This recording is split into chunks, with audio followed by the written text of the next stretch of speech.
Hello and welcome to the Speak PR podcast. This is a show for business owners and entrepreneurs that really want to unlock the value in their own businesses by getting great public relations. Today I'm going to talk about the second golden age of martech and really how technology can enable personalization at scale. Now, we all want to offer personalized information to our customers and to the media, but the real challenge is how do we do that to more than one person at a time? And the answer is technology. Today I'm going to share with you some thoughts about personalization at scale from McKinsey, and I'm also going to talk about Muckrack, which is one of the 8,000 martech platforms we can use for personalization at scale. Now, before this all sounds too complicated, the reason I'm sharing about what technology writer Scott Brinker calls the second golden age of martech is that public relations is no longer really just about general relations. As I have posited in our Speak PR methodology, personalization has three broad categories. We have our internal, we have our partners, and we have our external audiences. But within these audiences, actually, there are, again, individual preferences. The reason that it's important is that now consumers and businesses, in fact all people, have got a choice of what they listen to or what they watch and what they read, because the devices that we all carry really give us ultimate freedom to what we receive and when we receive it. Just if we look at when I grew up, we had one TV in the household, and we had at the time 3 channels and then 4 channels, and we watched TV regardless of what was on the television, just to sit in front of the television. But now my daughters, Amity and Halo, if they don't like what's on the TV, they go off with their iPads and watch whatever they want to on Netflix or Apple TV or TikTok or YouTube. So the attention of consumers and partners and our staff is no longer captive within the same channels as it used to be. And this is why the challenge has been personalization, but at scale. It used to be that we all got the same information at scale through traditional broadcast, print, radio, TV, signboards. But that's not the case. So in order to have a business that is talking to more than one person at a time, we have this challenge as business owners, which is to develop messages that are appropriate and appealing and compelling to many people simultaneously, but who are at different, what we call customer journeys. So customer journeys apply to individuals and organizations, and in PR terms, they also apply to journalists. And that just means that we have people that understand already, for example, about our company, and they may be about to already do business with us. There may be other companies who are unaware of our business, and they need a different level of information about our companies. So mapping out what this journey, this customer journey is a central part of the public relations and any sales campaign. And when one thinks about it, really, there are very many parallels between the sales campaign that one would have for consumers or businesses, if you're in B2B, and what we need to sell to the media, which is why are our stories, our companies, so compelling that the journalists should invest their time and take the effort to learn and to write or to publish or to post information about our company to their communities. In a 2018 McKinsey report, the authors were really talking about the central role of data. So Julian Boudet and Kai Volhart were actually saying that personalization at scale, whilst it sounds intimidating, is easier than many marketers think, but that we have to start with data. And this is actually just the same with public relations. People often think of journalists as being out there, lots of them, and that's why they go to an agency. because they believe the journalist will already have a relationship with the agency, and they may well do. But the the dynamism now in the journalism field around the world, and also the importance now of people that are influencers, not specifically journalists, has meant that that's a more and more fragmented and challenging role. So what we can do is to look at how we can get the messaging to be relevant to the individual audiences by looking at the data that they create. Now, this idea in the McKinsey is they're working with big companies and they're talking about having a customer data platform with a 360-degree view of the consumer or partner or any audience group. Now, that's fantastic, but most of us don't have the bandwidth nor the capacity to create such a complex system. But what we can do is start with some relatively simple information. And what we do when we're looking at, for example, media outreach for clients, is we look at the digital footprint that the media or the journalist or the influence, or it could be, for example, when we're doing on LinkedIn for clients, looking at the potential partners, is these journalists and authors and analysts, for example, are publishing often at scale and volume. And what we can do is we can find out what they're writing about, and we can see maybe what the pattern is. And then what we do is when we're going to do a media interview with a client and this journalist, is we will read the articles that journalist has written before about a specific company or topic, so that we can get into alignment between what that journalist is writing and thinking, and also their skill levels, for example, which is an important one, and the client's desire to communicate their message. So journalists are constantly sharing information about what they're interested in by what they publish. And this creates a trigger for the media relations work. And what we can do then, for example, is we can look at if a journalist comes to, for example, if you have a press room on the website and you have certainly have an IP address, but also you may have a private access, so someone has to enter an email address or a company name. So there are trigger events when journalists do things, when they go to a particular press center, for example, or when they publish a particular story, and those can be tracked. And those trigger events can be then opportunities to reach out to those media with our own specific and relevant content. There was a report by a company called Blue Shift, actually talking about consumer marketing, and it talks about how triggers versus batch emails are effective. So batch emails are where we just send things without any particular trigger. In other words, no particular event. For example, like if someone's moved home, or if there's been an incident, an accident, or there's been a new factory open, for example. Email triggers are 497% more effective than batch emails.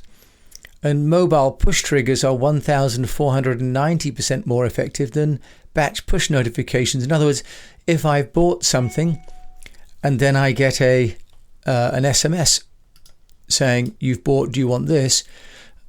it's going to have a much greater impact than a generic SMS. So in our marketing, one of the things that we can look at is these triggerable moments. For example, the download of a marketing report, or the abandonment of a shopping cart, for example. And we can then start to track where these individuals are at in their journey. And if it's a journalist, we'll be able to start to see what they've done and what they're interested in. And what we can start to do then is to track that and start to share with them what we think is going to be interesting information. Now, this is easier maybe than it seems. But one of the things that we find is that personalization at scale requires, an agility in the organization, but also cross-functional teams. and also for companies and clients to recognize who's going to be the best person to recognize those triggers and to understand what the media or the potential partners or analysts are interested in. Many clients treat their agency as a distribution service, maybe to help with content creation. But many clients don't think of their agency as really an integrated part of the team, which, as I shared the other day about how often marketeers are in their 30s and they're selling things to people in their 60s and 70s, it creates a dislocation between the people creating the messaging and the people who are delivering the messaging and the people who are receiving the messaging. So one solution to that is for companies and people contracting either internal or external is to allow an understanding of which people in the team, or even if they're not in the specific team, which people in an organization are closest to the trigger events that they can raise an alarm or even create an action. So, for example, if you have people in the organization that are particularly keen or aware of sporting activities and you're in the sporting business, why not let those people be the internal alarm system for opportunities to promote the company at an upcoming sports event, for example?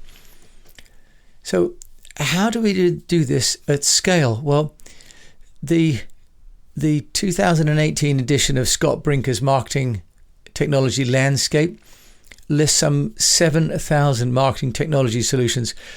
In my technology applications directory for public relations, I've listed over 100. These are available at our website at eastwestpr.com. So I just listed just 100, but Scott is obviously a very busy man. He also works at HubSpot. And in 2020, apparently this list grew by 13.6% to 8,000 martech solutions. In other words, there has to be a solution for pretty much every problem that you're facing. The challenge is how to find the right ones. So technology is important, the data is important, and the analytics are important. But the companies that just go to martech on its own will find, as I have when I was working with the company on outsourcing some of my back office administration, I was being asked to change my business system to fit their martech solutions. In the end, I said, I don't want to do that. I have my own workflow, my own business process. I'll find the solution that meets my own work processes, not change my work processes to fit theirs. And with 8,000 martech solutions, that's everything from PR, sales, management, CRM, online support, and so on. There are so many that we can choose from. And I'll put a link into Scott Brinker's website where he has a directory for these. But one company, actually from America, that is claiming to help with the personalization at scale for journalist relationships is one called martech. And they have what they now call a public relations management platform. And now with many companies like martech and Cision and Presley and Prowley, they are helping us as entrepreneurs to access a vast amount of information, in their case 10,000 journalists, which otherwise we could never collate on our own.